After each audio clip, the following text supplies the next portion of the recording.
Channel. இன்னைக்கு நம்ம என்ன பார்க்க போறோம் அப்படின்னா ஸ்டேட் கவர்மெண்ட்டை பத்தி பார்க்க போறோம். பகுதி 6 அப்படிங்கிறதா ஸ்டேட் கவர்மெண்ட்டை பத்தி சொல்லுது. ஸோ ஸ்டேட் கவர்மெண்ட் கீழே யார் யார் இருக்காங்க அப்படின்னு பார்த்தீங்கன்னா கவர்னர், சிஎம், அதுக்கப்புறம் ஸ்டேட் மினிஸ்டர், அட்வொகேட் ஜெனரல் அப்படிங்கிற 4 பேர் அப்படிங்கிறதா ஸ்டேட் கவர்மெண்ட் அப்படின்னு சொல்றாங்க. இப்போ இதுல கவர்னரோட ஆர்டிகல் பார்த்தீங்க அப்படின்னா 153லேருந்து 167 வரைக்கும் கவர்னரோட ஆர்டிகல் சொல்லுது.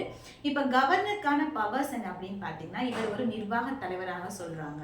இப்போ கவர்னர் வந்து யார் அப்பாயின்மெண்ட் பண்றாங்க அப்படின்னா டைரக்டா சென்ட்ரல் கவர்மெண்ட் யாரை சொல்றாங்களோ அவங்க தான் கவர்னரா இருக்காரு. அதே மாதிரி 1 அல்லது 2க்கு மேற்பட்ட மாநிலங்களுக்கு கவர்னராக இருக்கணும் அப்படின்னு பார்த்தீங்கன்னா 7வது அமெண்ட்மெண்ட் 1956 படி வந்து இவங்க பதவி வகிக்கலாம் அப்படின்னு சொல்லியிருக்காங்க. இவங்களுக்கு குவாலிஃபிகேஷன்ஸ் பார்த்தீங்க அப்படின்னா 35 ஏஜ் இருக்கணும். அதே மாதிரி இந்திய குடிமகனாக இருக்க வேண்டும் அப்படின்னு சொல்லியிருக்காங்க.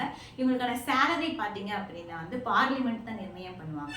ஸோ இதே மாதிரி வீடியோஸ் வேணும்னா லைக் அண்ட் ஷேர் சப்ஸ்கிரைப் பண்ணுங்க. தேங்க்யூ.